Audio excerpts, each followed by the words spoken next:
Hi, guys. Thank you for joining me on this episode of In Good Company, where we talk balance and boundaries in relationships. I'm joined with Greg Wilcher and Matthew Gerber, the campus safety officers. Thank you guys so much for joining me and sitting down and talking with me today.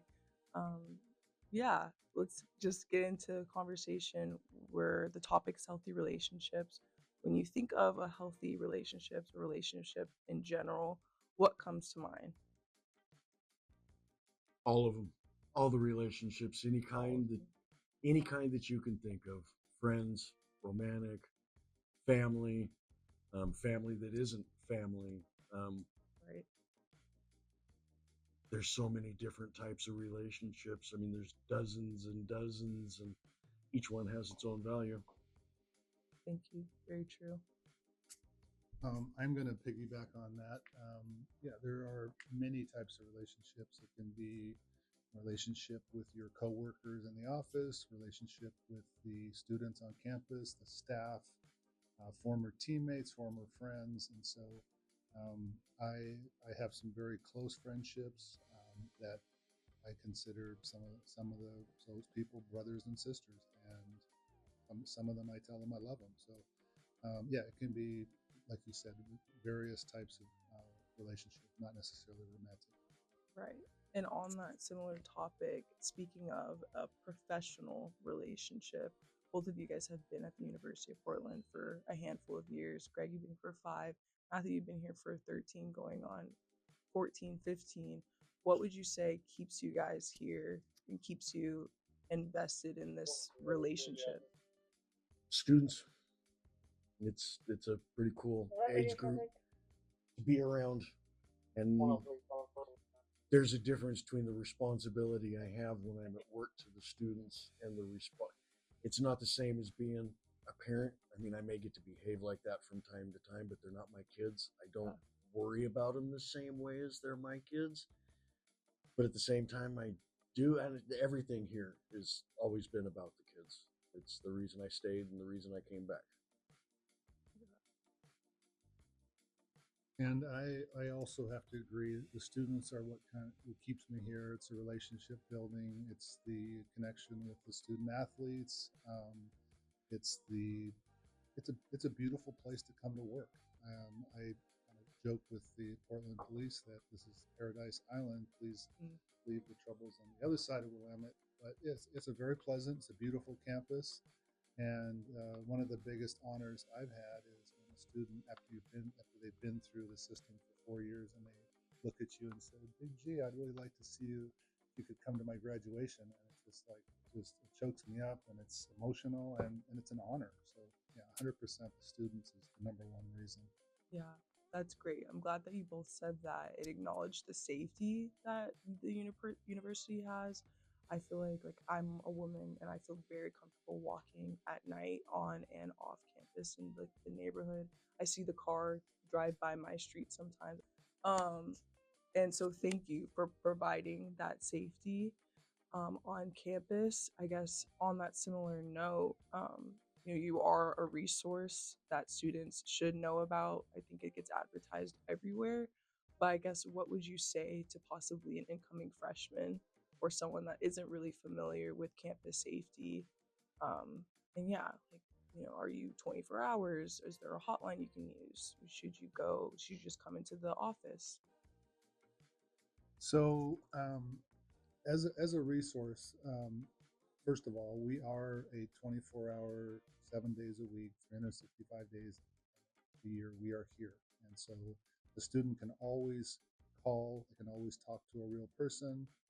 We always have officers on duty. It's our duty, no matter what the situation, doesn't matter how hot it gets, doesn't matter how cold it gets, if there's ice on the roads, we are here. The one thing I struggle with coming in as a campus safety officer was putting a uniform on. I'm not a big uniform person, but what I soon learned was that sometimes, especially with incoming freshmen, especially female, if you didn't have a uniform on and you're coming up and saying, just checking in, Right. Are you okay? They're like, who is this? What's he doing? But now it kind of puts people at ease.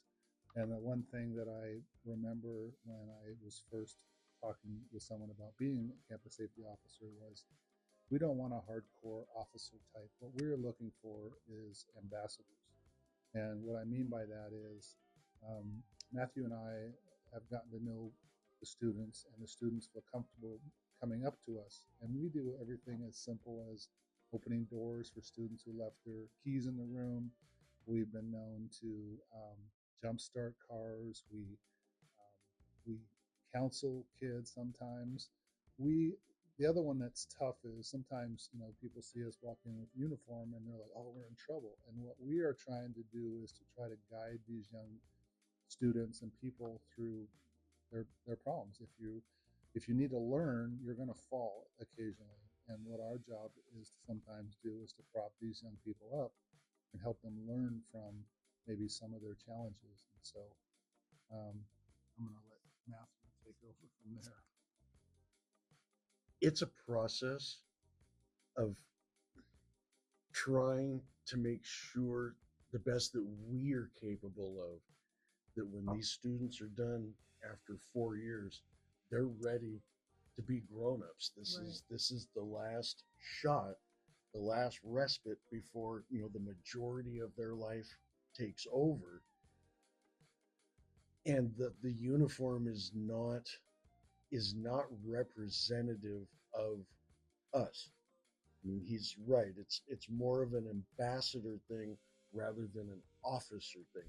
None of us really like to be referred to as officers. We're not police. The idea is to keep everybody as safe as possible, and medical calls, lockouts, whatever it is we got to do. Sometimes we even plunge a toilet.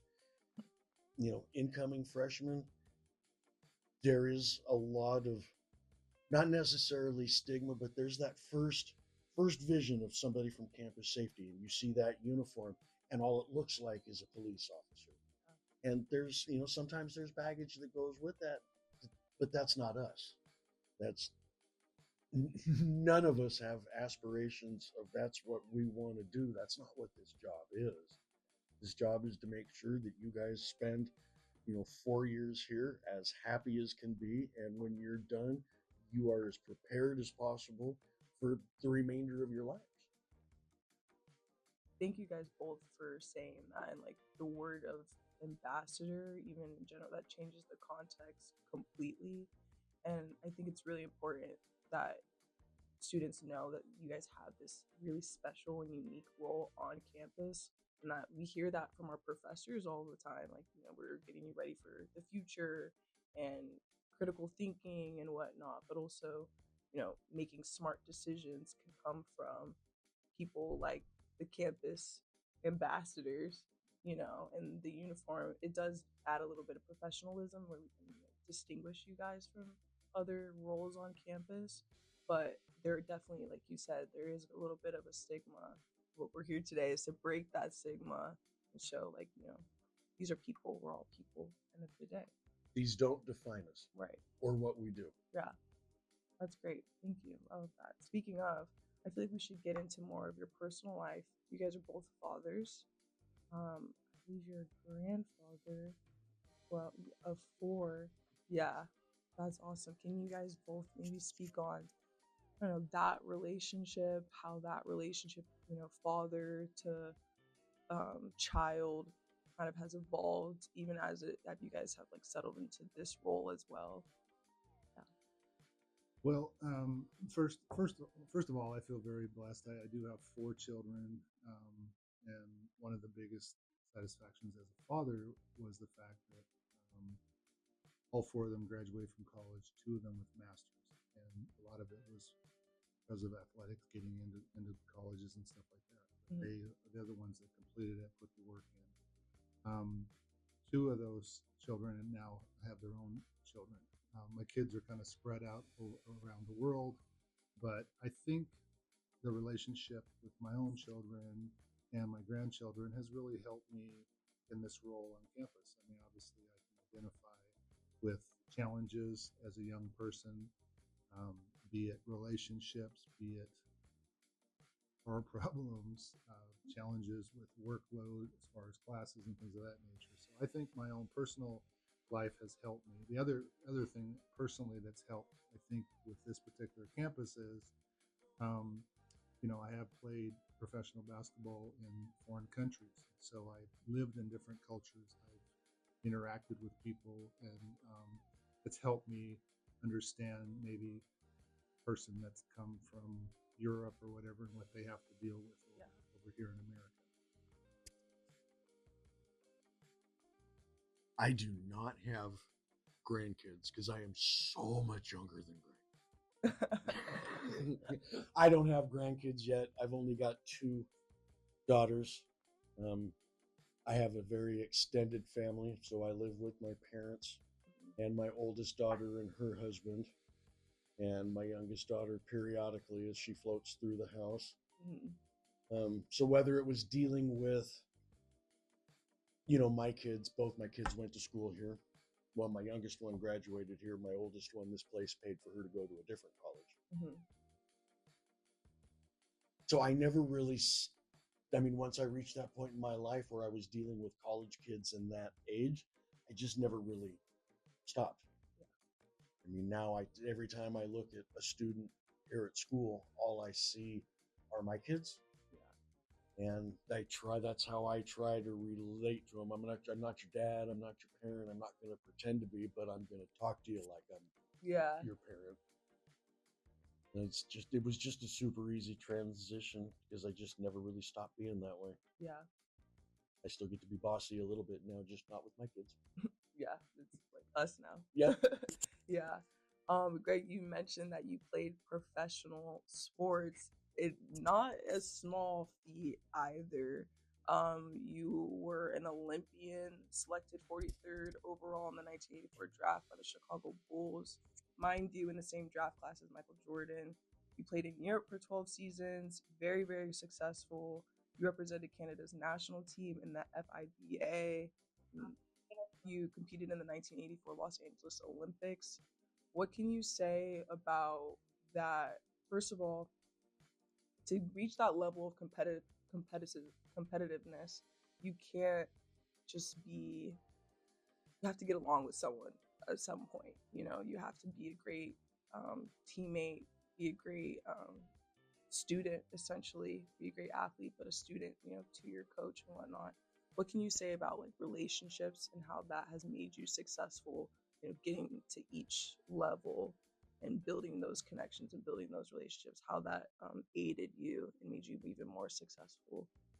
Well, I think the whole process of being in different teams has really helped me, I think, in my own personal life, because what I find, no matter what the organization, like for example, campus safety, Matthew's going to bring his own set of challenges and experiences. I'm going to bring mine, and I think that's what's really beneficial. We're not a bunch of robots here. We're not going to plug us all in. We're all going to have each other's different personalities. We're all going to learn from experiences in our lives. And I think that's been the biggest thing. Yes, I've been blessed. I've had a chance to play a game that I absolutely loved. Interesting side story, being Canadian, I actually grew up wanting to play professional hockey. And I played hockey for 10 years. And then somehow overnight, I just sprouted, I grew 6 inches, and I had to find a different sport. And so I went into basketball late. But I also realized that if I pursued this sport, it was my pathway to go to college. It was my pathway to see the world. And again, I had some really cool experiences. I think I calculated one time that I played basketball in 37 countries.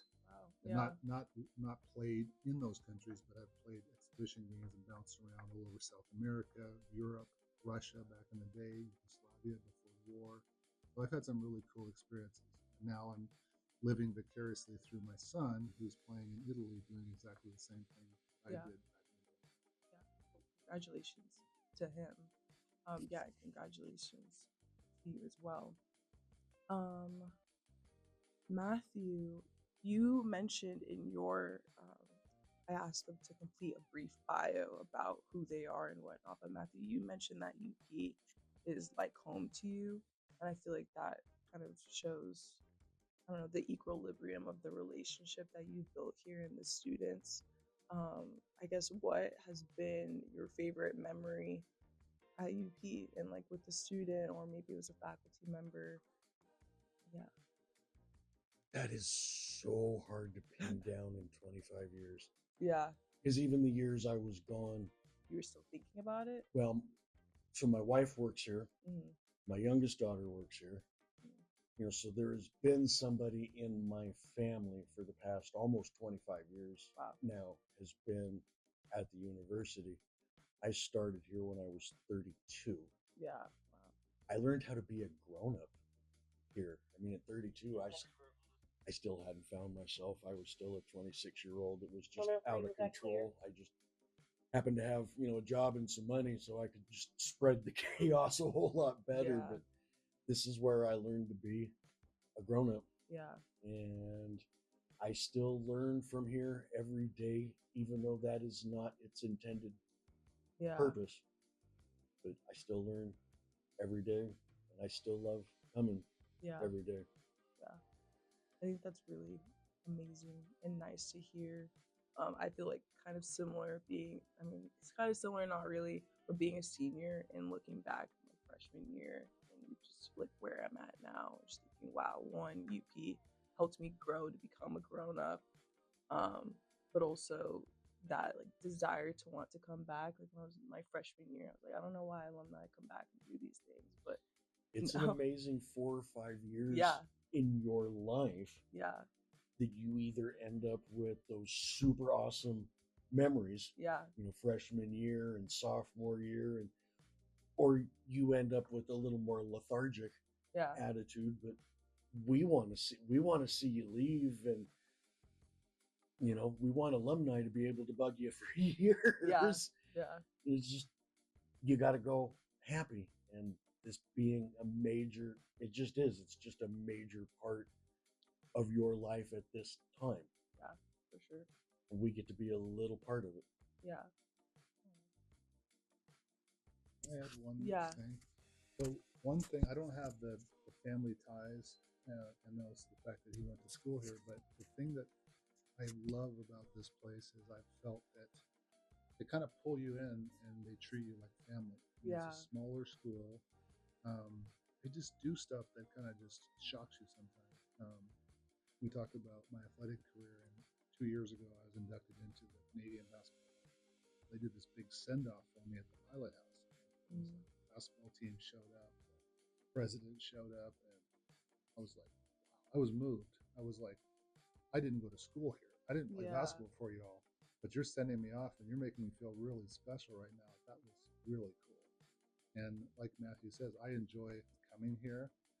I've had some great fun things in my life, but this is towards the end of my career now, and I'm having fun, and I jump on this bicycle, this tiny little bike back there, and on a beautiful day like this, and I love being here. I have good teammates, and it's a good environment, and and guess what I'm leading back to is, I had a great career playing basketball, but there was some times between basketball and here where I wouldn't say struggle, but it was trying to find myself even later in life and not having a good time going to work.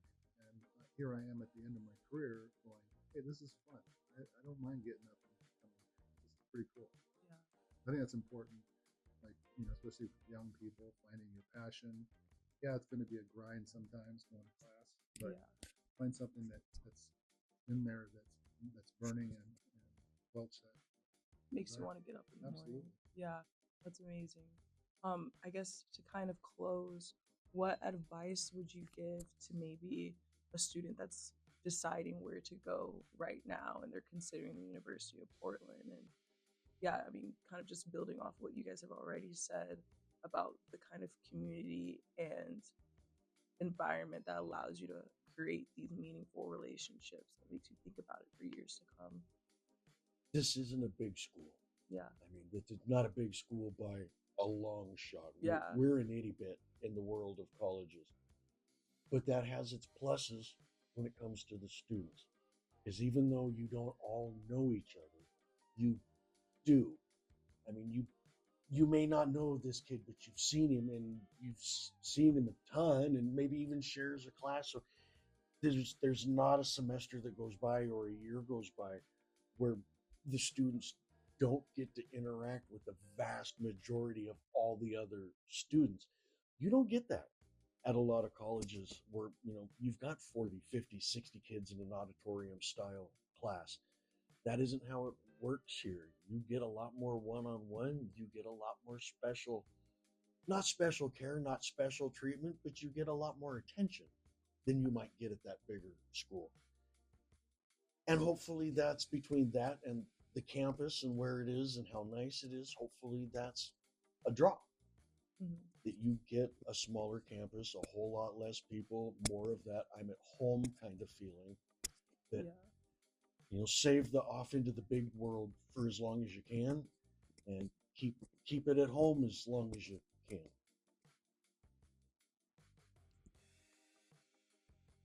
Yeah, I feel similar. I feel the same with what Matthew said. The smaller environment, I think the smaller class sizes, the international vibe, those are all appealing. The beauty of the campus. I mean, you can literally walk across campus. You go to some of these bigger schools, Oregon State, Oregon, the Carolinas of the world. Those are very, very large environments, suited to some, but not for everyone. Personally, like I said, I think that's a big draw, is the smaller school, people getting to know each other, classes being smaller, and being a little more attention. Yeah. Well, thank you guys both very much for being here and sitting down and talking with me. Do you have any parting words that you wanna or anyone to shout out? Personally, I just wanted to say thank you for taking the time to get to know us and our department, because we're proud of us. We don't always get a chance to voice us. We appreciate the opportunity to speak with you. So thank you. Thank you. Yeah. I agree. Say the same thing. We do not always get the opportunity for people to see who we are or what we do, but more importantly, who we are. Everybody gets a pretty good idea of what we do. Mm-hmm. You get a chance to look a little bit deeper this way, and that's kind of cool, and I'm grateful. Thank you. Okay. Thank you guys for watching.